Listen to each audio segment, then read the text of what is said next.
झारखंड में सत्ता में आने के लिए हेमंत सोरेन ने समाज के हर वर्ग से बड़े बड़े वादे किए थे, लेकिन कोरोना की मार से राजस्व कलेक्शन में आई गिरावट ने हेमंत सोरेन के सामने बड़ी मुश्किल खड़ी कर दी है। युवाओं को रोजगार, किसानों की आय में इजाफा और गांव में विकास के बड़े बड़े वादे कर सोरेन सत्ता में आए थे, लेकिन इकोनॉमी में गिरावट की वजह से ये सारे वादे धरे के धरे रह गए।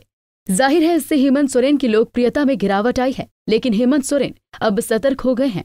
सीएम हेमंत सोरेन अलग अलग विभागों के कामकाज की समीक्षा कर सबसे पहले सरकारी अधिकारियों और स्टाफ को जगाने की कोशिश की है।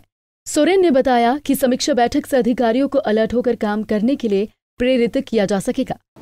मुझे लगता है कि इस बैठक से विभागों में कार्यों में तेजी आती है और कर्मचारियों में, पदाधिकारियों में एक जोश भरता है और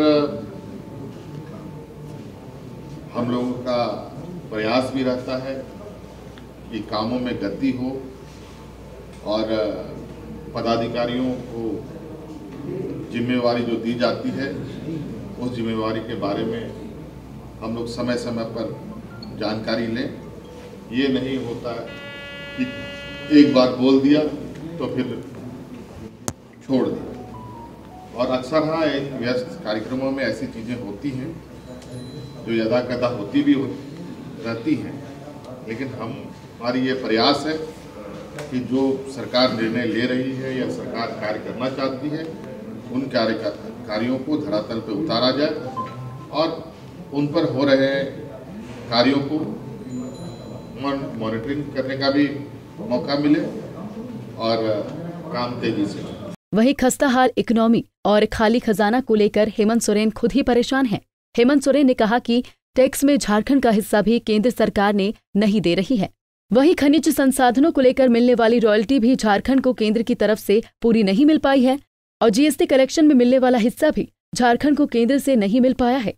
हेमंत सोरेन ने कहा कि अभी तक केंद्र से राज्य का हक नहीं मिला है। हालांकि सोरेन ने कहा कि पहले वह झारखंड को अपने पैर पर खड़े करेंगे और धीरे धीरे कर झारखंड में विकास का पहिया दौड़ने लगेगा। आएंगे और कितना सीमित संसाधन है वो आपको मालूम है और केंद्र सरकार के साथ किस तरीके से जनवरी से लेके अभी तक में हमें केंद्र के हिस्सों में हिस्से कब मिले वो भी बिल्कुल कागजों पर है। आप लिखित रूप से चीज़ें हैं कि क्या हमें केंद्र से मदद मिली है, क्या नहीं मिली है, लेकिन हम अब इस संक्रमण में जो हम लोगों ने मुसीबतें देखी हैं और आने वाले समय में जो मुसीबतें झेलनी हैं, उन मुसीबतों से हम कैसे बाहर आएंगे इसकी भी कार्य योजना हम लोग बना रहे हैं और बहुत तीव्रता के साथ राज्य सरकार अपने संसाधन जुटाने में लगी है और उसकी प्रक्रिया बहुत तेजी से बहुत आगे तक बढ़ चुकी है। अभी हम अपने धन संग्रह में भी रफ्तार ला रहे हैं और बहुत जल्द राज्य को पहले अपने पैरों पर खड़ा करेंगे, फिर इसको दौड़ने लायक बनाएंगे। झारखंड में युवाओं को बेरोजगारी और पलायन बहुत बड़ी समस्या है। बहुत ज्यादा खनिज संसाधन होने के बावजूद झारखंड के विकास मॉडल से रोजगार का मुद्दा गायब रहा है। सभी को यही उम्मीद है कि हेमंत सोरेन झारखंड में एक ऐसा मॉडल लाएंगे जहां युवाओं को रोजगार मिलेगा।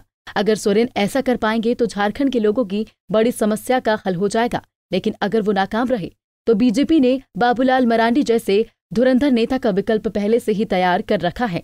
पंजाब केसरी टीवी के लिए रांची से आशुतोष सिन्हा की रिपोर्ट।